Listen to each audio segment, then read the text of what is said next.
அன்பு தமிழஞ்சங்களுக்கு வணக்கம் வணக்கம் வணக்கம் வணக்கம்.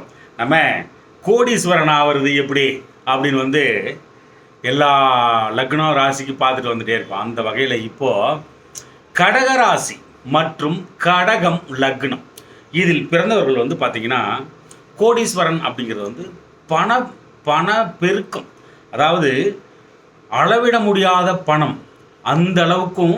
அது மட்டுமல்ல, புகழ், கௌரவம், அந்தஸ்து, தன்னுடைய நிலைமை மேலோங்குதல், வாழ்க்கை தரம் உயர்ந்து வாழ்தல், இந்த மாதிரி எல்லா விஷயத்துக்கும் பொருந்தும்.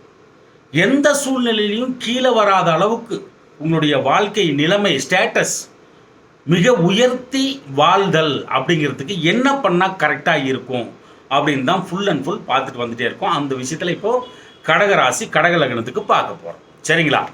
இப்போது கோடீஸ்வரன் அப்படின்னாலே பார்த்தீங்கன்னா உங்களுக்கு 3 விஷயங்களை கம்பல்சரி கடைபிடிச்சோம்னா எந்த சூழ்நிலையில் வாழ்ந்துட்டு இருந்தாலும் சரிங்க, அளவிட முடியாத அபரிதமான ஒரு நிலைமைக்கு வாழ்க்கை தரம் உயர்த்தி கொள்ளலாம்.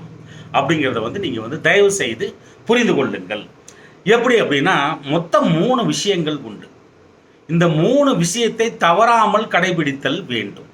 எந்த சூழ்நிலையும் தூக்கத்தில் எழுப்பி கேட்டால் கூட க்ளீனாக அதை கடைபிடிச்சிடணும். அனிச்சை செயலாக உங்களை நீங்கள் மாற்றிக்கணும். இதே மாதிரி கண்டினியூஸாக அந்த 3 விஷயங்களையும் பர்ஃபெக்ஷனாக கடைபிடிச்சிட்டு வந்தீங்கன்னா உங்களை என்றைக்குமே வீழ்த்த முடியாது. அப்படிங்கிறத தயவு செய்து புரிந்து கொள்ளுங்கள். கோடீஸ்வரன் மட்டுமல்ல, எவ்வளவு பெரிய பிரச்சனைகள் வந்தாலும் சரி சமாளிக்கக்கூடிய அந்த திராணி தெம்பு எல்லாமே உங்களுக்கு உள்ளே இறங்கிரும். உங்களுடைய வாழ்க்கை தரம் உயர்ந்து கொண்டே போகும் என்பதை தயவு செய்து அறிந்து கொள்ளுங்கள். அதில் முதல் விஷயம், எல்லாம் பேப்பர் பேனா எல்லாம் எடுத்து வச்சுக்கோங்க, க்ளீனாக எழுதிக்கோங்க. இதெல்லாம் யாரும் உங்களுக்கு சொல்லித்தர மாட்டாங்க. அதனால் பேப்பர் பேனா எடுத்து வச்சு க்ளீனாக எழுதிக்கோங்க. முதல் விஷயம் என்ன அப்படின்னா, கடகம் அப்படிங்கிறது பார்த்தீங்கன்னா தான் உங்களுக்கு ராசியாகவும் லக்னமாகவும் விழுந்திருக்கும். மெயினாக லக்னம் தான் உங்களுக்கு அளவுக்கு அதிகமாக வேலை செய்யும். ராசி செகண்டரி தான். சரிங்களா? அப்படிங்கிற பட்சத்தில் கடகம் அப்படின்னாலே உங்களுக்கு அந்த உயிர்காரகம், ஆத்மகாரகம், விதி தொடங்கிய இடம் அந்த கடக வீடு, கடக லக்னம். ஓகேங்களா? அப்போ இந்த லக்னமும் சரி, உங்களுடைய லக்னாதிபதியும் சரி அசைக்க முடியாத அளவுக்கு ஸ்ட்ராங்காக இருக்கணும் உங்கள் ஜாதகத்தில். சப்போஸ் ஸ்ட்ராங்காக இல்லை அப்படின்னா, ஸ்ட்ராங் பண்ண முடியுமா அப்படின்னா, அது சுய ஜாதகத்தை பார்க்கும்பொழுது கரெக்டாக தெரிஞ்சு போயிடும் என்ன பண்ணால் ஸ்ட்ராங் ஆகும். ஏன்னா ஒரு கிரகத்தையே ஸ்ட்ராங் பண்ணுறியா நீ, அப்படி இல்லை. ஒரு சரணடைதல், ஒரு வேண்டுதல், ஒரு இடைவிடாத தீராத சரணடைதல் இருக்கணும் உங்ககிட்ட. அப்போ அது ஸ்ட்ராங் ஆகிறதுக்கு வாய்ப்பு உண்டு. கடவுள் அனுகிரகத்தால் தான் அது முடியும். ஏற்கனவே நல்லா ஸ்ட்ராங்காக இருக்குன்னா கூட மேலும் மேலும் உங்களை ஸ்ட்ராங் படுத்திக்கலாம். ஷட்பலம் அப்படிங்கிறது 2 மாத்திரை 3 மாத்திரை வரைக்குமே இருக்குது இல்லையா? அது மாதிரி நீங்கள் என்ன பண்ணணும் அப்படின்னா, அந்த லக்னத்தையும் லக்னாதிபதியையும் ஸ்ட்ராங்கு, அதாவது பலப்படுத்தி கொள்ளுதல் மிக மிக அவசியம் என்பதை அறிந்து கொள்ளுங்கள். சரியா? அப்போது ஏன் இது அப்படி பலப்படுத்தணும் அப்படின்னா, சந்திரன் 12 வீட்டில் எங்கே வேணாலும் உட்காந்துருக்கலாம், அதாவது அவரோட வீட்டிலே கூட உட்காந்துருக்கலாம். ஏன் இதை பலப்படுத்தணும் அப்படின்னா, ஒரு 10 பேர் சேர்ந்து ஒரு முடிவு எடுக்கிறாங்க. நீங்கள் 11வது ஆள். ஓகேங்களா? ஒரு 10 பேர் சேர்ந்து முடிவு எடுக்கக்கூடிய ஒரு சூழ்நிலை உருவாயிருக்கு. எல்லாம் ஒன்று சேர்ந்துட்டாங்க, 10 பேரும் ஒன்று சேர்ந்துட்டாங்க. நீங்கள் 11ஆளாவதாக போய் கலந்துக்கணும். ஓகேங்களா? அப்போது போகிறதுக்கு லேட் ஆகுது. லக்னாதிபதி ஸ்ட்ராங்காக இருக்கிறாரு, பலமாக இருக்கிறாருன்னா அவங்க அத்தனை பேரும் முடிவெடுக்காமல் உங்களுக்காக காத்திருப்பாங்க. இதுதான் உண்மை. யார் யாருக்கெல்லாம் லக்னாதிபதி நல்ல ஸ்ட்ராங்கு, லக்னம் நல்ல ஸ்ட்ராங்கு அப்படின்னா நீங்கள் வராமல் அவங்க முடிவெடுக்க மாட்டாங்க. லக்னமோ லக்னாதிபதியோ வீக்காக இருந்தால் வந்தால் சொல்லிக்கலான்னு சொல்லிட்டு முடிவெடுத்துருவாங்க. இதுதான் வித்தியாசம். அப்போது ஒரு 10 ரூபா உங்களுக்கு கிடைக்கிது, கஷ்டப்பட்டு சம்பாதிச்ச காசு ஒரு 100 ரூபா கையில் வந்துடுது. அதை எடுத்துக்கிட்டு வீட்டுக்கு வரீங்க, நடந்து வந்துட்டு இருக்கிறீங்க. வரும்போது மனைவியோ கணவனோ இதை கேட்டாங்க, இதை பண்ணாங்க, குழந்தைங்க இதை கேட்டாங்க, இதை பண்ணாங்க, இதெல்லாம் கேட்டாங்க அப்படின்னு சொல்லிட்டு எல்லாத்துக்கும் வாங்கி வந்துருப்பீங்க. ஆனால் உங்களுக்காக ஏதாவது வாங்கிக்கிட்டீங்களா? ஒரு சட்டை, ஒரு டீ சாப்பிட்றது, உங்களுக்காக ஏதாவது பண்ணிக்கிட்டீங்களா அப்படின்னா அது இருக்காது. எல்லாம் நடந்ததெல்லாம் உங்களை சுற்றத்தார்கள் எல்லாமே உங்களால் இருக்கும். உங்களால் தான் எல்லாமே நடந்தேறி இருக்கும். ஒரு கொண்டாட்டமாக இருக்கும். எல்லாம் குதூகலமாக இருப்பாங்க. நீங்கள் மட்டும் தனியாக நின்று ஒதுங்கி பார்த்துட்டு இருப்பீங்க. அதுலேயே திருப்தியும் பட்டுக்குவீங்க. உங்களுக்காக நீங்கள் அந்த கொண்டாட்டத்தில் கலந்துக்கிட்டு நீங்கள் அளவுக்கு அதிகமாக சந்தோஷத்தை அனுபவிச்சிங்களா அப்படின்னா கிடையாது. லக்னாதிபதி வீக்காக இருந்தால் உங்களுக்கு கிடைக்க வேண்டியது கிடைக்காது, பிராப்தம் இருக்காது. உங்களை நீங்கள் நேசித்தல் நடக்காது. உங்களுக்கு ஒரு 10 ரூபா கிடைக்கிறது, அந்த 10 ரூபாயும் முழுசாக நீங்கள் அனுபவிக்கணும். எந்த விஷயமா இருந்தாலும் சரி, நீங்கள் அனுபவிக்கிறது அப்படிங்கிறது பார்த்தீங்கன்னா அந்த லக்னாதிபதி ஸ்ட்ராங்காக இருந்தால் தான் நடக்கும் என்பதை அறிந்து கொள்ளுங்கள். அப்போது விஷயம் இதுதான். முதல்ல இதை தான் ஸ்ட்ராங் பண்ணணும். அப்போது எப்படி ஸ்ட்ராங் பண்ணுறது? சரணடைதல் தான், வேறு வழியே கிடையாது. திங்களூர் போயிட்டு வரலாம். எப்படி? திங்களூர் போயிட்டு வரலாம். நவகிரக ஸ்தலம் கும்பகோணத்தில் திங்களூர் போயிட்டு வரலாம். கர்க்கடகேஸ்வரர் ஆலயம் போயிட்டு வரலாம். ரெண்டும் ஒன்று தானாங்கிறது எனக்கு கன்ஃபியூஸாக இருக்குது. நீங்கள் நெட்டில் தட்டி பாருங்கள், சரிங்களா? இது எப்பப்போ பண்ணணும் அப்படின்னா, எப்பப்போ முடியுமோ அப்பப்பெல்லாம் போயிட்டு வாங்க. நான் அந்த தலைவில் இருக்கிறேன் அப்படின்னா கூட வருஷத்துக்கு ஒரு டைமாவது போயிட்டு வாங்க, கம்பல்சரி போயிட்டு வாங்க. அந்த இடத்துல சந்திர பகவானோட கதிர்வீச்சு அளவுக்கு அதிகமாக இருக்குது அப்படின்னு அருளப்படுகிறது. அதுதான் நவகிரக ஸ்தலம் அந்த இடத்துல வச்சிருக்காங்க. கும்பிடுட்டோம் அப்படின்னு சொல்லிட்டு அது வச்சிருக்காங்க. சிவன் தான் பிரதானம் எல்லா இடத்துலையும். பக்கத்தில் கம்பல்சரி சந்திரன் இருக்கிறார். அப்போது நீங்கள் அங்கே போயிட்டு வரலாம். ஃபஸ்ட்டு விஷயம் இது. எப்படா இப்படியெல்லாம் பண்ணால் ஸ்ட்ராங் ஆகுமானா கண்டிப்பாக ஸ்ட்ராங் ஆகும். அதில் என்ன போய் மாற்றம் இருக்குது? அதில் என்ன போய் சந்தேகம் இருக்குது?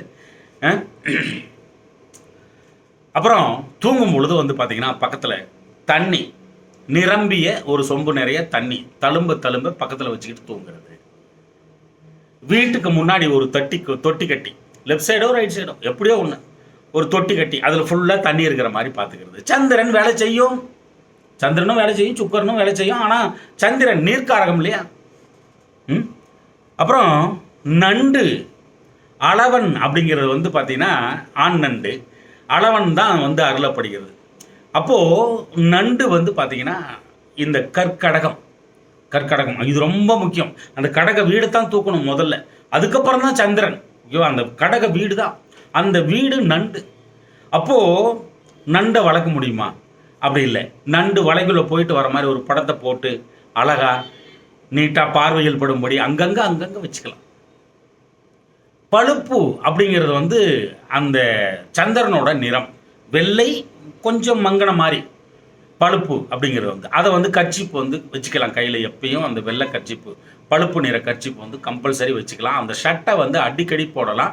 நீங்கள் எங்கேயாவது போனீங்க வந்தீங்க அப்படின்னா அந்த ஷர்ட்டு போட்டுக்கிட்டு முக்கியமான விஷயங்களை டிஸ்கஸ் பண்ணுறது, முக்கியமான விஷயங்களை சாதிக்க போகும்பொழுதெல்லாம் இதை போட்டுட்டு போனீங்கன்னா சாதிச்சிடலாம்.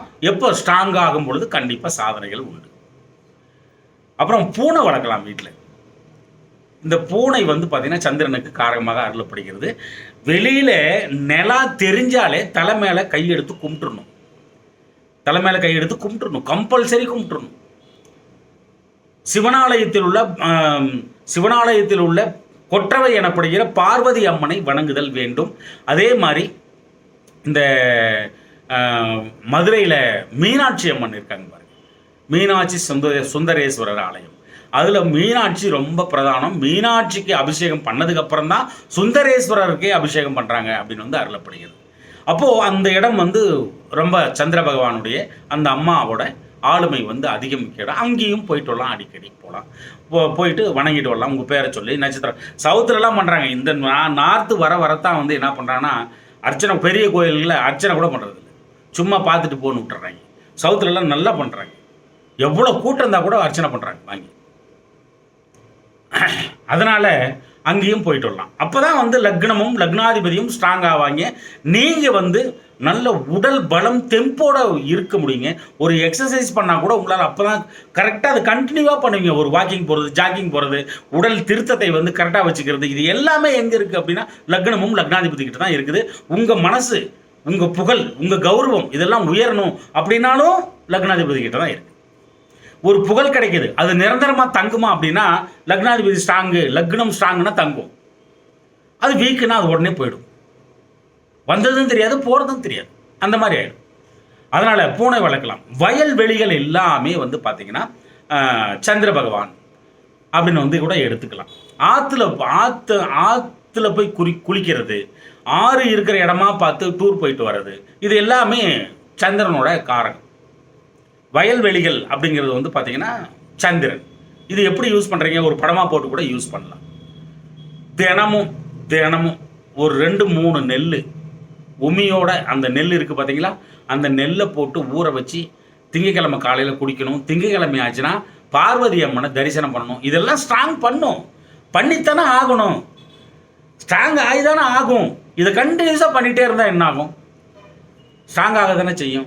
ஒரு ஒரு ஒரு ஒரு ஒரு ஆத்மாவை நீ இப்படி தான் இருக்கணும் அப்படின்னு சொல்லிட்டு வச்சிருக்கும். நீ இந்த மாதிரி தான் வாழணும் அப்படின்னு சொல்லிட்டு வச்சிருக்கிறது தான் இயற்கை. நம்ம வந்து என்ன பண்ணுறோம், அது கூட சண்டை போடுறோமா? அப்படி இல்லை. வேண்டுதல், யாசகம் செய்யும் முறையில் அந்த அளவுக்கு வேண்டுதல் வந்து பண்ணுறோம். அப்போது அந்த இயற்கை வந்து பார்த்திங்கன்னா கொஞ்சம் கொஞ்சமாக கையில் எடுத்துக்கும். வேண்ட இந்த பிரபஞ்சம் உங்களை வந்து அழகாக வந்து எடுத்துக்கும், உங்களை பலப்படுத்தும் அப்படிங்கிறத புரிஞ்சுக்கோங்க. அழகாக எழுதலாம். ஓம் கொற்றவையே போற்றி போற்றி. தினமும் காலையில் 27 முறை எரிஞ்ச உடனே ஓம் கொற்றவையே, உங்கள் லக்னம் கடக லக்னம் அப்படிங்கிற பட்சத்தில் ஓம் கொற்றவையே போற்றி போற்றி இது எழுதலாம். தினமும் எழுதலாம். ஸ்ட்ராங் ஆகும். பிரபஞ்சம் வந்து அது கிரகிச்சிக்கிட்டே இருக்கும். நீங்கள் எழுத மனசில் நினைக்காமல் எழுத முடியுமா? இதை சொல்லலாம். 19 முறை சொல்லலாம், 27 முறை சொல்லலாம், 1008 முறை சொல்லலாம், 108 முறை சொல்லலாம். தாராளமாக செய்யலாம். ஆதிபராசக்தியை வணங்கலாம். முத்து பதித்த மோதிரத்தை இந்த மோதிர விரலில் போட்டுக்கலாம். முத்து பதித்த மோதிரத்தை வெள்ளியில் பதிந்து மோதிர விரலில் போட்டுக்கலாம். அதையும் செய்யலாம். ஆதிபராசக்தி கோயிலுக்கு போயிட்டு வரலாம். இந்த ஆற்றங்கரை, கடற்கரை இதெல்லாம் வந்து படமாக போட்டு வச்சுக்கலாம். இங்கே டூர் போனால் ஆற்றங்கரை, கடற்கரை இந்த மாதிரி இடங்களுக்கு போயிட்டு வரலாம். அங்கெல்லாம் சந்திர பகவான் வேலை செய்வார். பௌர்ணமி மிக அழகான நாள். சந்திரன்ட்ட நீங்கள் வந்து பேசலாம். சந்திரன்ட்ட பேசலாம். பேச பேச பேச பேச சுவாமி நான் இப்படி இருக்கிறேன், இந்த மாதிரி வாழ்ந்துட்டு இருக்கிறேன், இதெல்லாம் சொல்லலாம். ரிப்ளை வருமா? வந்தே தீரும். அது கூட அது ஆத்மார்த்தமான ஒரு விஷயங்கள். அதெல்லாமே பௌர்ணமியில் வந்து சந்திரன்கிட்ட பேசுறது. அப்புறம் கிரிவலம் போகிறாங்க, அதில் கூட போயிட்டு கலந்துக்கலாம். இது எல்லாமே செய்யலாம். ஆற்றங்கரை, நதிக்கரை இங்கெல்லாம் போயிட்டு வரலாம். அப்புறம் ஈயம் வந்து பார்த்தீங்கன்னா இந்த சந்திர பகவான், இந்த லெட் இருக்குது பார்த்தீங்களா, இந்த சால்ட்ரிங் பண்ணுவாங்கள லெட்டு, அதில் கூட வந்து பார்த்தீங்கன்னா அழகாக பின்னி மோதிரம் மாதிரி போட்டுக்கலாம் இந்த மோதிர விரலில். ஓகேங்களா? ஈயம் வந்து இது பண்ணலாம். முருங்கை இலை பவுடர் இதை வந்து வயிற்றுக்கு எடுத்துக்கலாம். வெறும் வயிற்றில் திங்கக்கிழமை காலையில் அன்றைக்கி தாராளமாக வேலை செய்ய ஆரம்பிச்சிடும். அப்புறம் ஆந்தை படத்தை கூட போட்டு வச்சுக்கலாம்.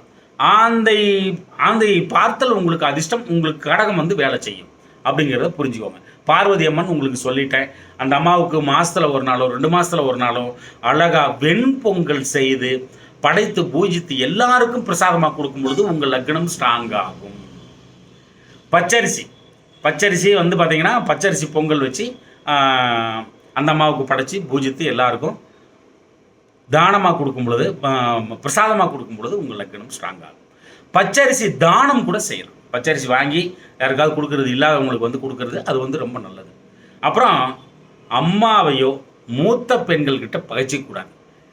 நீங்கள் இப்போ பகைச்சிங்கன்னா லக்னம் வேலை செய்யாது. உங்கள் லக்னம் வந்து வேலை செய்யாது. அம்மாவையும் சரி, மூத்த பெண்கள் வீட்டில் இருக்காங்க பார்த்தீங்களா, அவங்கள வந்து அழகாக பார்த்துக்கணும். அவங்க வந்து சிரித்த முகத்தோடு எப்பயும் நீங்கள் வச்சுக்கணும். அப்போ தான் இந்த கடகம் வந்து சாதிக்க முடியும் அப்படிங்கிறதையும் புரிஞ்சுக்கோங்க. பால் வந்து பார்த்திங்கன்னா சந்திரன் வந்து ஏன்னா அருளப்படுகிறது. அது வந்து வெறும் வயிற்றில் கொஞ்சம் பால் குடிக்கிறது, இல்லை வெறும் வயிற்றில் முருங்கை இலை பவுடர் பாலில் கலந்து குடிக்கிறது, இதையெல்லாம் பண்ணலாம். விவசாயிகளுக்கு உதவி செய்தல், விவசாயத்தை நீங்கள் செய்தல், விவசாயம் சார்ந்த விஷயங்களை கையில் எடுத்தல், இது எல்லாமே கடக லக்னம் ஸ்ட்ராங் ஆகும். ஓகேவா? அப்போது இவ்வளோ சொல்லி கொடுத்துருக்கோம் உங்களுக்கு. உங்கள் லக்னம் ஸ்ட்ராங் ஆகிடுச்சு. சரியா? விஷயம் முடிஞ்சது. 2வது விஷயம் என்ன அப்படின்னா, தசை நடத்துகின்ற கிரகம். பேப்பர் பேனா எடுத்து வச்சுட்டு இருக்கீங்கன்னு நினைக்கிறேன், எல்லாம் எழுதிட்டு இருக்கிறீங்கன்னு நினைக்கிறேன். ஓகேவா? தசா நடத்தும் கிரகம். இது வந்து எல்லா வீடியோலையும் சொல்லிட்டு இருந்தேன். இப்போ மாத பழங்கள் எல்லாம் நிப்பாட்டேன். அதெல்லாம் சொன்னால் ரொம்ப லேட் ஆகுது, கடைப்பிடிக்கிறீங்களா இல்லையான்னு தெரியல. அது 17 நிமிஷம் வரைக்கும் போயிடுது மாத பழங்கள். அதனால் வந்து பார்த்தீங்கன்னா லாங்காக இருக்கிறனாலே தள்ளி விட்டு போயிடுறான். இதே பெரிய வீடியோ தான், ஆனால் உங்களுக்கு தெளிவாக புரியணும் இல்லையா? அதுக்காகத்தான் வந்து தெளிவாக சொல்லி கொடுத்துடணும். ஒன்ஸ் போட்டால் கூட இது வந்து காலங்காலத்துக்கும் இந்த வீடியோ வந்து உங்களுக்கு வேலை செஞ்சுட்டு இருக்கும், உழைச்சிட்டு இருக்கும் இந்த வீடியோ யூடியூப்ல. சரியா? அப்போ ரெண்டாவது விஷயம், தசை நடத்துகின்ற இந்த தசை நடத்தும் கிரகத்தின் அதிதேவதையை நீங்கள் வணங்குதல் வேண்டும். ஏன் அப்படின்னா அந்த கிரகம்தான், நீ யாரு வேணாலும் இரு, நீ பெரிய அரசியல்வாதி, நான் முதலமைச்சர், நான் வந்து மினிஸ்டர், நான் வந்து 10 கம்பெனிக்கு முதலாளி, நான் அரசியல்வாதி, நான் பெரிய 1000 பேரை வச்சு வேலை வாங்குறேன், நீ யாரா இரு, நீ எப்பேற்பட்ட கொம்பனா இரு, தசை நடத்தும் கிரகம் மனசு வச்சாதான் நீ நல்லா இருக்க முடியும். அந்த தசை நடத்தும் கிரகம் பாவப்படாமல் உங்களுக்கு தசை நடத்தி கொண்டு இருத்தல் வேண்டும். 1000 கோடி வச்சிருந்தீங்கன்னா தசை நடத்துகிற கிரகம் சரியில்லை அப்படின்னா 1000 கோடி கடனும் இருக்கும், உனக்கு 1000 கோடி கடனும் இருக்கும். அந்த அளவுக்கு அது வந்து வேலை செய்யும். அந்த அளவுக்கு உன்னை கவுத்தோட தான் பார்க்கும். தானிக்கு தேனிக்கு சரிக்கு போய் ஒன்றும் இல்லடா அப்படின்ற கணக்கால் கொண்டாந்து விட்டுரும். கடைசியில் எப்பேற்பட்ட ஆளாயிரு, தசா நடத்தும் கிரகத்துக்கிட்டத்தான் உங்களுடைய பாவ புண்ணிய கணக்கு ஒப்படைக்கப்படும். உங்களின் உச்சந்தலையில் இருந்து உள்ளங்கால் வரையும் தசை நடத்துகின்ற கிரகம் ஊடுருவி எலும்பு, நரம்பு, சதை, இரத்தம், இதயம், மூளை அனைத்திலையும் ஊடுருவி உங்களை வழிநடத்துகின்றது யார் அப்படின்னா, நீ எப்படிப்பட்ட கேரக்டராக இரு, அந்த கேரக்டர் எல்லாமே டிசைட் பண்ணுறது எல்லாமே அந்த லக்னம் தான் டிசைட் பண்ணும். லக்னமும் ராசியும் அந்த பஞ்சபூதத்தில் வந்து பார்த்தீங்கன்னா அதுவும் இந்த பஞ்சாங்க 5 உறுப்புகளும் எல்லாமே சேர்ந்து தான் ஒரு மனுஷன் கேரக்டர் வந்து எப்படி இருக்கும் அப்படின்னு சொல்லி முடிவு பண்ணோம். ஆனால் உன்னை வழி நடத்துறது தசை நடத்தும் கிரகம். அழகா உங்களை வந்து எல்லாத்துலேயும் உடலில் வந்து ஊடுருவி அதனுடைய தசை நடத்தும் கிரகத்தின் வாகனத்தில் அமர வைத்து அழகா உங்களுடைய பாவ புண்ணிய கணக்கின் பிரகாரம் அந்த வண்டி ஓடும்.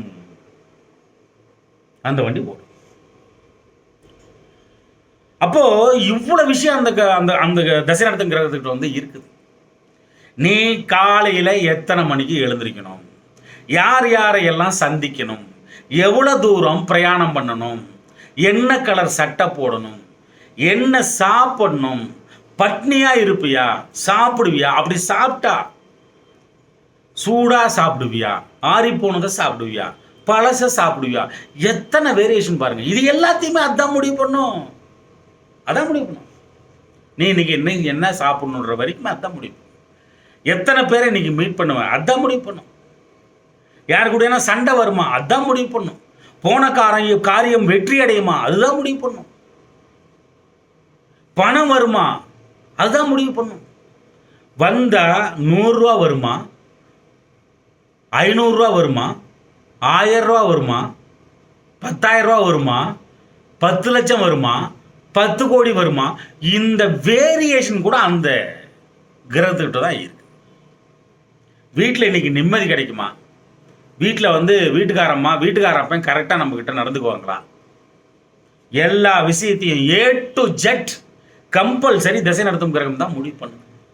அதை புரிஞ்சுக்கணும். அந்த கிரகம் உங்களுடைய லக்னமாகிய கடகத்தில் 1ஆம் வீட்டில் இருந்து பின்னாடி இருக்கிற மிதுனம் வரைக்கும் 12 வீடுகளில் 12வது வீடு மிதுனம், 12 வீடுகளில் எங்கே உட்கார்ந்துருந்தாலும் சரிங்க, சுபத்துவமாக அமர்ந்து விடும் பட்சத்தில் அந்த எந்த இடத்தில் அமர்ந்து இருக்கிறதோ அந்த வீடு ஆதிபத்தியம் என்ன மாதிரி வாங்கி இருக்குதோ அதற்கு தகுந்தாற் போல் சுபத்துவமாக இருந்து விடும் பட்சத்தில் உங்களுக்கு அதுக்கு தகுந்த மாதிரி நல்ல பலனை கொடுத்துரும், ஆகச்சிறந்த பலன்களை கொடுத்து விடும். சரியான நேரத்தில் படிக்கிற காலத்தில் படிப்பை கொடுக்கும், அந்த படிப்பில் மிக முதன்மையாக திகழ வைக்கும். அந்த படிப்பு சார்ந்த விஷயங்கள்ல படிச்சு முடிச்ச அடுத்த செகண்ட் வேலை கிடைச்சிடும். இல்லைன்னா தொழிலை நோக்கி நகர்த்தும். அந்த கிரகம் பெற்ற அந்த ஆதிபத்தியம் பிளஸ் அதை யார் யார் பார்க்குறாங்க, என்ன கண்டிஷனில் உட்கார்ந்துருக்கு, இதெல்லாம் சேர்ந்தா முடிவு பண்ணும். அது தொழிலை நோக்கி நகர்த்திடும். நல்ல வருமானத்தை கொடுக்கும். தொழிலிலும் சரி, வேலையில் ஊதிய உயர்வு, தொழிலில் தொடர்ந்த வளர்ச்சி, நீடித்த வளர்ச்சியை கொடுத்து கொண்டே இருக்கும்.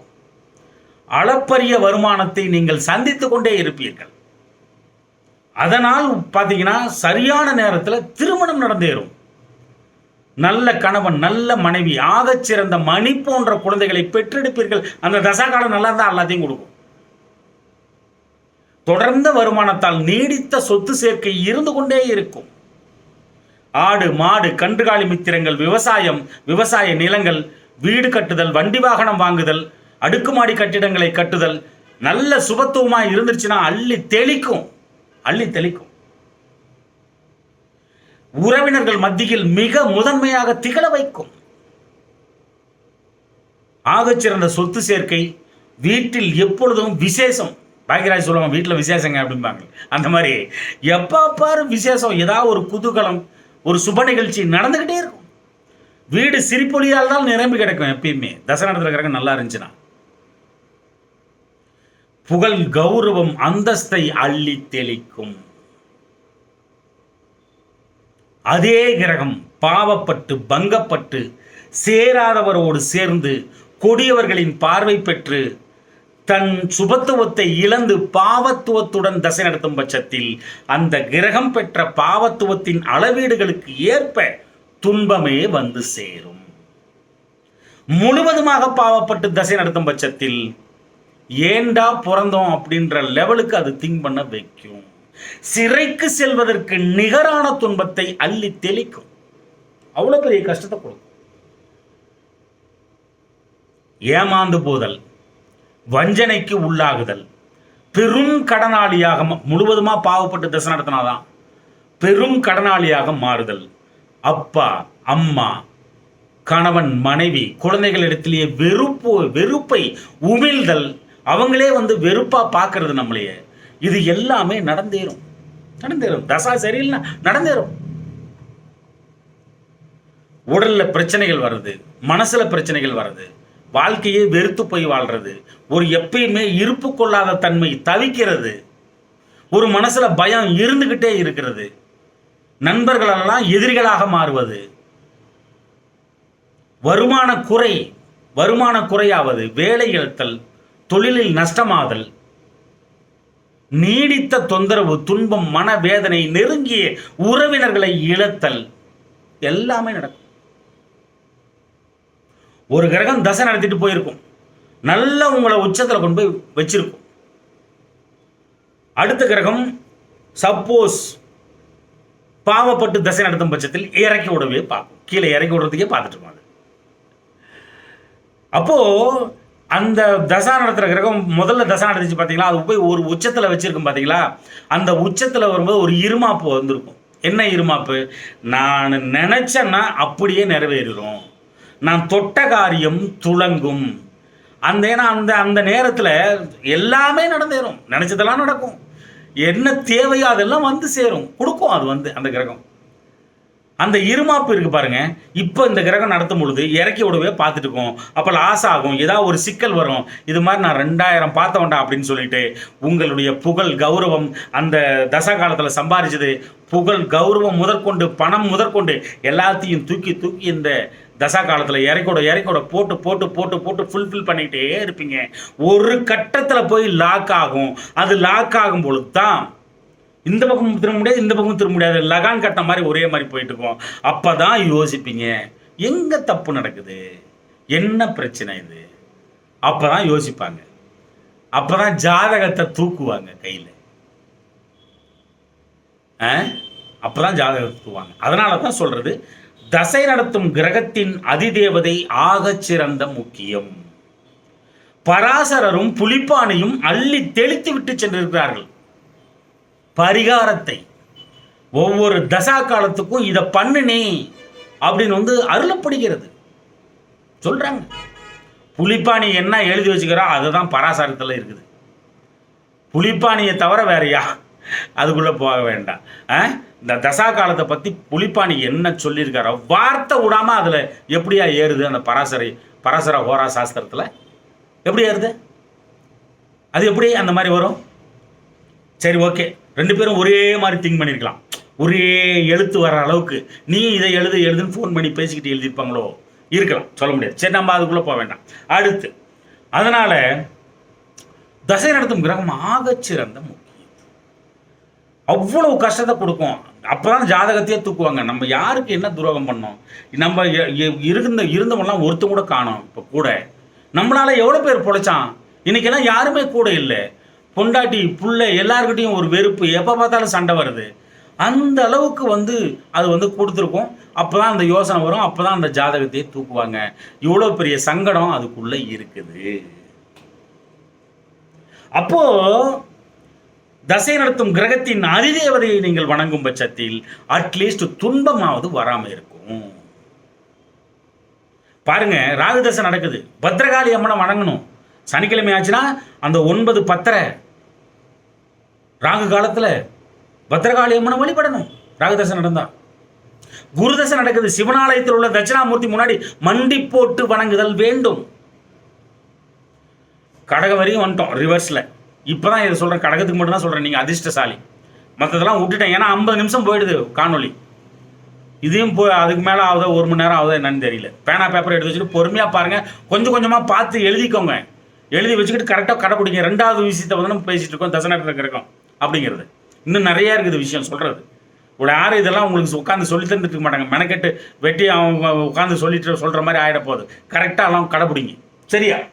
அப்போது ராகு குரு பார்த்தீங்கன்னா கம்பல்சரி தட்சிணாமூர்த்தி முன்னாடி மண்டி போட்டு வணங்கணும். வியாழக்கிழமை தோறும். சனி பகவான் சனிக்கிழமை ஆச்சுன்னா எள்ளெண்ணெய் தீபம் போட்டுடணும். போய் சரணடைஞ்சிடணும் சனி பகவான்கிட்ட. புத பகவான் பெருமாளை பார்த்துடணும். புதன்கிழமை ஆச்சுன்னா, புத தரிசனம் நடந்துச்சுன்னா கம்பல்சரி பார்த்துடணும். கேது செவ்வாய்க்கிழமை ஆச்சுன்னா தோப்புக்கரணம் போட்டுணும் விநாயகர் முன்னாடி. சுக்கிரன் வெள்ளிக்கிழமை ஆச்சுன்னா மகாலட்சுமி வழிபாட்டை செய்யணும். சுக்கிரதசை நடந்துச்சுன்னா வெள்ளிக்கிழமை ஆச்சுன்னா மகாலட்சுமி வழிபாட்டை செய்யணும். ஆண்டாள் வழிபாட்டை செய்யணும், பெருமாளோட மனைவி. இதெல்லாம் ரொம்ப முக்கியம், விடவே கூடாது.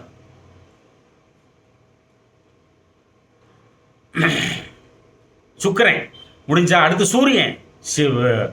ஞாயிற்றுக்கிழமை ஆச்சுன்னா கம்பல்சரி சிவன் தரிசனம் பண்ணிடணும். சண்டேஸ்லாம் பண்ணணும். திங்கக்கிழமைன்பாங்க, அதெல்லாம் கிடையாது. ஞாயிற்றுக்கிழமை மிக ஆளுமை மிக்க நாள், சிவனை சந்தித்தல். அப்போ அருமையான ஒரு விஷயம் உங்களுக்குள்ள கதிர்வீச்சு இறங்கும். சந்திர தசை நடக்குது. கொற்றவை எனப்படுகிற பார்வதி அம்மனை சந்தித்தல் வேண்டும். சாந்தமாக இருக்கக்கூடிய எந்த அம்மனை வேணாலும் வணங்கலாம். செவ்வாய் தசை நடக்குது. முருகனை கெட்டியா பிடிச்சிக்கணும். செவ்வாய்க்கிழமை ஆச்சுன்னா ஒரு ரவுண்டு வந்தாச்சா, 9 கிரகத்தையும் சொல்லியாச்சு. இதுவரையும் எந்த காணொலியும் சொல்லலை. கடக வரையும் வந்துட்டோம். இன்னும் மிதுனம் இருக்கு, ரிஷபம் இருக்கு, மேஷம் இருக்கு, கோடீஸ்வர யோகம் அதோட முடிஞ்சிடும். எல்லாத்துக்கும் போட்டாச்சு, சரியா? இப்போ இந்த மாதிரி பண்ண அந்த தசை நடத்துகிற கிரகத்திலிருந்து கொஞ்சமாவது தப்பிக்க முடியும். அப்போ தசை நடத்துகிற கிரகம் கொஞ்சம் கொஞ்சமா சேஞ்ச் பண்ணிக்கும் தன்னுடைய கேரக்டரை. நீங்கள் எழுதுறது, மந்திரம் சொல்றது, தொலைவுங்க. நெட்டில் தொலைவுங்க, என்னென்ன நடக்குது, எந்த கிரகம் தசை நடத்தினா அதுக்கு பரிகாரம் என்ன, தொலைவுங்க. நல்ல ஜோதிடத்தில் நீங்கள் கன்சல்ட் பண்ணுங்க. என்ன தசை நடக்குது, அதுக்கு பரிகாரம் என்ன, எப்படி என்னங்கிறது கேட்டு தெரிஞ்சுக்கிட்டு கரெக்டாக ஃபாலோ பண்ணுங்க. உங்களை வீழ்த்தவே முடியாதுங்க.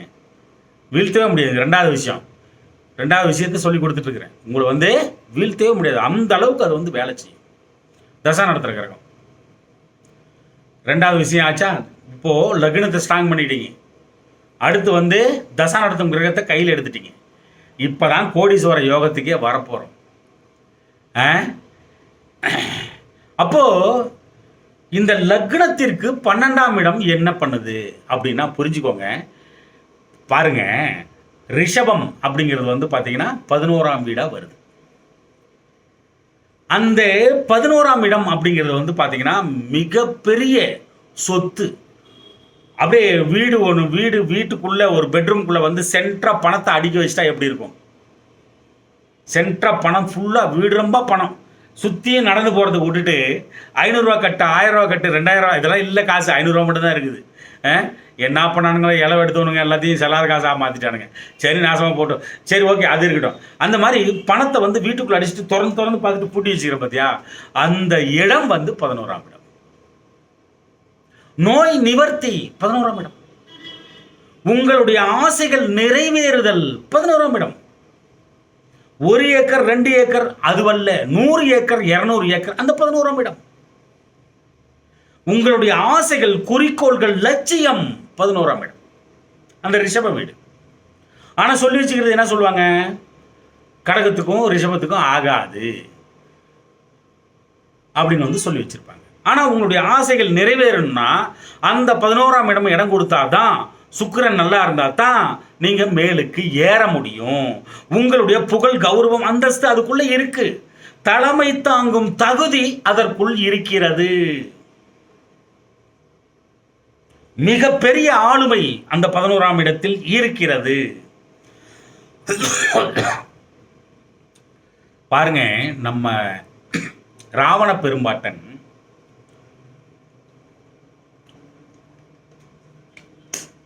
சத்தமா பேசினா இருமல் வருது. நம்மளுடைய ராவண பெரும்பாட்டன் என்ன பண்றாருன்னா, அந்த 11ஆம் இடத்தை எவ்வளவு மதிச்சிருக்காரு பாருங்க. என்ன பண்றாருன்னா, குழந்தை இப்போ வந்து, அதாவது ராவணன் அப்படின்னாலே கலைப்பத்தில் தலை சிறந்தவன். இதுதான் வந்து ராவணன். எப்படி? கலைப்பத்தில் தலை சிறந்தவன். இதுதான் வந்து ராவணன்.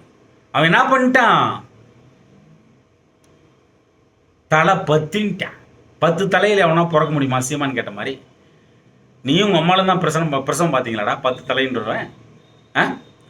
அவ்வளோ 10 கலைகளில் சிறந்தவன் அவர் வந்து. நாட்டிய கலை முதற்கொண்டு, சங்கீதம், இசை அதில் முதற்கொண்டு, சிற்பக்கலை முதற்கொண்டு, போர்க்கலை முதற்கொண்டு, ஜோதிடக்கலை முதற்கொண்டு, ஆகச் சிறந்த ஆத்மா அந்த ராவண பெரும்பாட்டன், தமிழ் தாத்தன். தமிழைத்தான் முழுக்க முழுக்க ஒழிச்சிருக்கானுங்க. தமிழ், தமிழன், கல் தோன்றி மண் தோன்றா, கல் தோன்றி மண் தோன்றா, முன் தோன்றிய தமிழே என்று அருளப்படுகிறது. கல் வந்துருச்சு, மண் இன்னும் உருவாகலை, அப்பயே தமிழ் வந்துருச்சுன்றேன். இப்பேற்பட்ட விஷயம், அப்பேற்பட்ட ராவண காலம். ராவணன் ஆகச் சிறந்த ஜோதிடவாதி. 9 கிரக ராகுகேதையை அவர் தான் சேர்த்தனார்னு வந்து அருளப்படுகிறது. 9 கிரகத்தையும் வந்து கைக்குள்ளேயே வச்சிருந்தாரு அப்படின்னு வந்து சொல்லப்படுகிறது. எப்படி? 9 கிரகத்தையும் கைக்குள்ள உள்ளங்கையில் வைத்திருந்தார் என்று. அப்படி கண்ணை காட்டினா அத்தனை கிரகமும் கேட்கும் அப்படின்னு வந்து அருளப்படுகிறது. ஒவ்வொரு கிரகத்தின் மேலையும் கால் வச்சு ஏறி படிகளாக்கி அந்த படிகளில் ஏறி தன் சிங்க சிம்மாசனத்தில் அமர்ந்தார் என்றும் அருளப்படுகிறது. அத்தனை கிரகத்தையும் அவ்வளவு கட்டுப்பாடா வச்சிருந்தார் அப்படின்னு. ஜோதிடத்தில் வல்லவன், எல்லா கிரகத்தையும் கட்டுப்பாட்டில் வச்சிருந்தார் அப்படின்னு அருளப்படுகிறது. அப்போ அந்த மாதிரி நேரத்தில் தான் வந்து ராவண பெரும்பாட்டன் வந்து தன்னுடைய குழந்தை வந்து பிறப்பு நடக்குது. அப்போ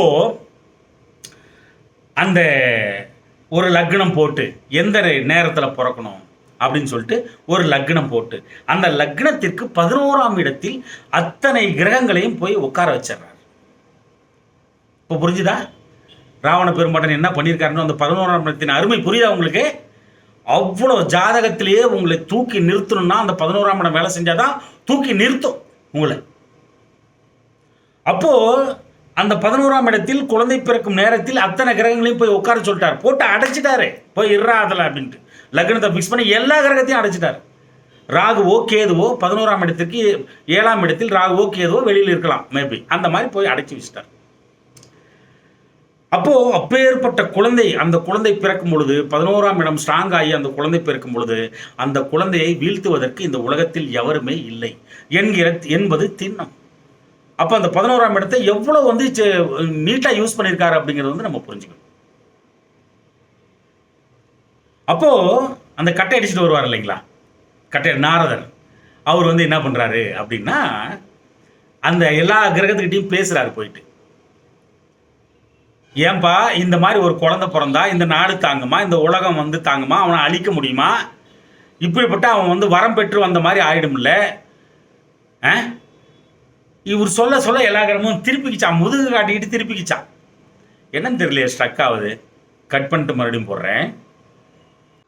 இவர் சொல்ல சொல்ல இந்த மாதிரி ஒரு ஆத்மா வந்து பிறந்துட்டான் இந்த உலகத்தில், உலகம் தாங்குமா அப்படி இப்படின்னு சொல்லி கட்டடிச்சுட்டு வர்றாரு இல்லையா. அவர் சொல்ல சொல்ல எல்லா கிரகமும் என்ன பண்ணுது அப்படின்னா, அவன் பேச்செல்லாம் கேட்க முடியாது அப்படின்னு சொல்லிட்டு ஒதுங்கிக்கிச்சான், முதுகு காட்டிக்கிச்சான், திரும்பிக்கிச்சான். ஆனா ஒருத்தர் மட்டும்தான் அதை காது கொடுத்து கேட்டிருக்கிறாரு. யார் தெரியுமா? சனி பகவான். சனி பகவான் அது மாதிரி காது. ஏன்னா உலக நீதிமான்.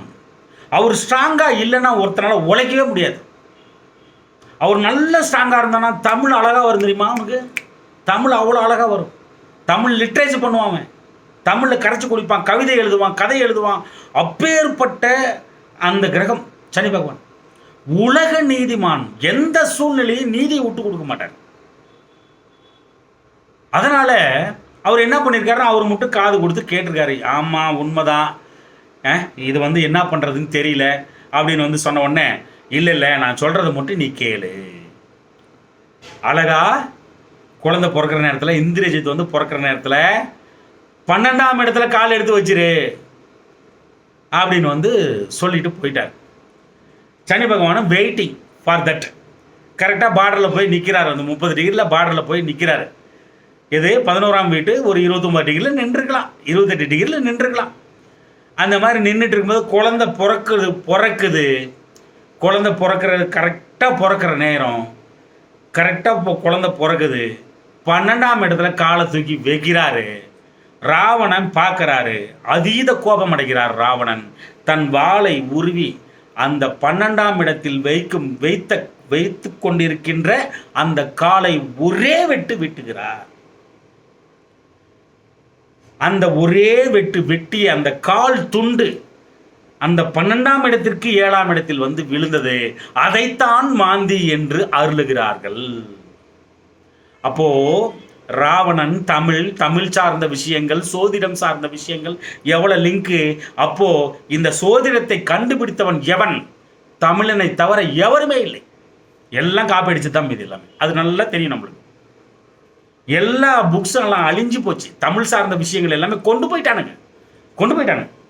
ஒன்றும் இல்லாமல் அது கொஞ்ச நஞ்சம் இருந்தது. அந்த ஸ்ரீலங்காவில் அந்த லைப்ரரி அதையும் போட்டு எரிச்சிட்டாங்க. என்ன இப்படி ஸ்டக் ஆகுது கடவுளே? சரி, மறுபடியும் கட் பண்ணுவோம். அதனால் அப்போ அந்த கால் வந்து அந்த 12ஆம் இடத்துக்கு 7ஆம் இடத்துல போய் விழுந்துருது. அதை மாந்தின்னு வந்து அருளப்படுகிறது. ஓகேங்களா? அந்த மாதிரி இருக்கு. அப்போது இந்த கால் வெட்டப்பட்டதுனால தான் சனி பகவான் அவர்கள் வந்து பார்த்தீங்கன்னா நொண்டி முடவன் அப்படின்னு வந்து முடவன் சனி பகவான் அப்படின்னு வந்து அருளப்படுகிறது. அப்போ வந்து அவர் வந்து ஸ்லோவாயிடுறாரு. ஸ்லோவானதுனால தான் வந்து பார்த்தீங்கன்னா அவர் வந்து ஸ்லோவாயிடுச்சு, வயதானவர் இப்படியெல்லாம் வந்து போற்றப்படுகிறது அவரை வந்து. ஆனால் உலக நீதிமான் அப்படிங்கிறத நொண்டி முடவன் வந்து சனி பகவானை கூப்பிடுறது இதனால தான். சரிங்களா? அப்போது அப்பேற்பட்ட இடம் வந்து பார்த்தீங்கன்னா அந்த 11ஆம் இடம் ராவண பெரும்பாட்டன் விரும்பிய இடம். ராவண பெரும்பாட்டன் அவருக்கு தோணி இருக்கு இல்லையா, அவரோட கால்குலேஷனில் அந்த 11ஆம் இடம் அப்பேற்பட்ட இடம் 11ஆம் இடம். அப்போ அந்த ரிஷப வீடு உங்களுக்கு வந்து 11ஆம் இடமாக பாதிக்கப்படுகிறது. அதனால இந்த 11ஆம் இடத்தை 3ஆவதா சொல்லி கொடுத்துருக்கிறேன். 3வது விஷயம் என்ன பண்ணணும்னு சொல்லி கொடுத்துருக்கிறேன். எல்லாம் எழுதிக்கோங்க, சரிங்களா? அப்போ இந்த 11ஆம் இடத்தை தூக்கி நிறுத்து. எப்படி தூக்கி நிறுத்துறது? ரிஷப வீடு. ரிஷபம் அப்படின்னாலே மாடு, உங்களுக்கு தெரியும். ரிஷப லக்னத்தில் பிறந்தவன்லாம் மாடு மாதிரி உழைப்பான் அப்படிங்கிறாங்க. நான் கூட தான் ரிஷப லக்னம், சரியா? அப்போ அந்த மாடு வந்து அப்போ மாட்டை வந்து வளர்க்கலாம். பொட்டை மாடு கூட வாங்கி வளர்க்கலாம், பால் கறந்து ஊற்றலாம். அந்த 11ஆம் இடம் வேலை செய்யும். 11ஆம் இடம் வேலை செய்யும். சிவனை பார்க்க போனீங்கன்னா நந்திக்கு ஒரு கும்பிடு போட்டுருங்க. சிவனை பார்க்க போகும்போதே நந்திக்கு ஒரு கும்பிடு, பெரிய கும்பிடு, நந்திக்கு பூஜை பண்ணுங்க, நந்தீஸ்வரரை வணங்குங்க. இது எல்லாமே நடக்கும். தெற்கு திசை முழுக்க அந்த அந்த ரிஷப வீடு தெற்கு. அப்போ தெற்க பார்த்து தலை மேலே பெருசாக கையெடுத்து கும்பிடுங்க. நீங்கள் மேலே போகிறத எவனாலையும் தடுக்க முடியாது. உங்கள் வாழ்க்கை தரம் உயருவதை எந்த கொம்பனாலையும் முடியவே முடியாது, கீழே இறக்க முடியாது. இன்னொருத்தன் பிறந்து கூட வர முடியாது. வெண்மை நிறம் ஆகச்சிறந்த பியூர் ஒயிட்டை வந்து யூஸ் பண்ணுங்க. 11ஆம் இடம் வேலை செய்யும். கர்ச்சீப் வச்சுக்கலாம், சட்டை போட்டுக்கலாம்.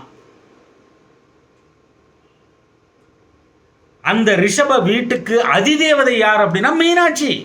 மீனாட்சி, மதுரை மீனாட்சி. மீனாட்சி அம்மன் அப்படின்னாலே ரிஷப வீடு, அதிதேவதை அந்த ரிஷப வீட்டுக்கு. இதை கையில் எடுக்கலாம், வழிபாடு செய்யலாம் இல்லையா? வழிபாடு செய்யலாம். சுக்கரன், சுக்கரன் இந்த கட்டை விரல்ல, இந்த கட்டை விரல் சுக்கரன், இதெல்லாம் யாரும் உங்களுக்கு சொல்லி தர மாட்டான். இதில் வந்து ஒரு வெள்ளி மோதிரத்தை வந்து போடலாம். கஞ்சனூர் சுக்கிரன் ஆலயம் போயிட்டு வரலாம், 11ஆம் இடம் வேலை செய்யும். குபேர வழிபாட்டை செய்யலாம், குபேர முத்திரைகளை வந்து செய்யலாம். குபேர முத்திரை எப்படி செய்யறது? இந்த 2 கையை மடக்கி இப்படி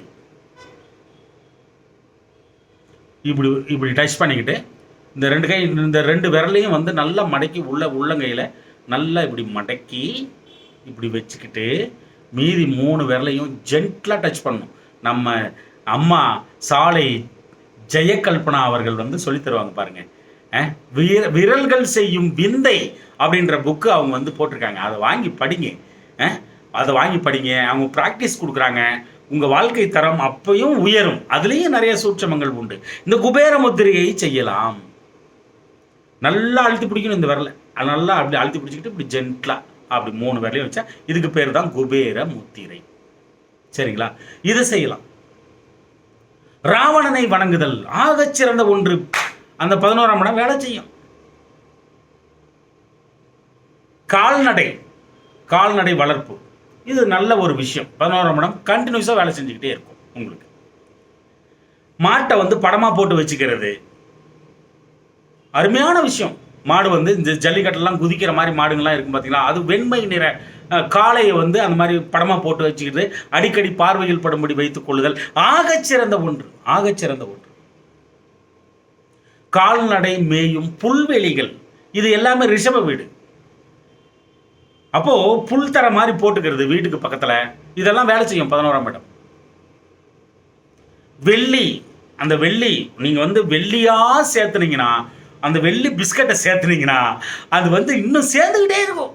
அது அளவுக்கு அதிகமாக சேர்ந்துக்கிட்டே இருக்கும். வெள்ளியை இதை வந்து சேர்க்கலாம். தங்கத்தை விடுங்க, வெள்ளியை சேர்க்கலாம். மாட்டு தொழுவம் ரிஷப வீடு, மாட்டு தொழுவம் ரிஷப வீடு. வாசனை திரவியம் சென்ட் அடிச்சுக்கலாம்.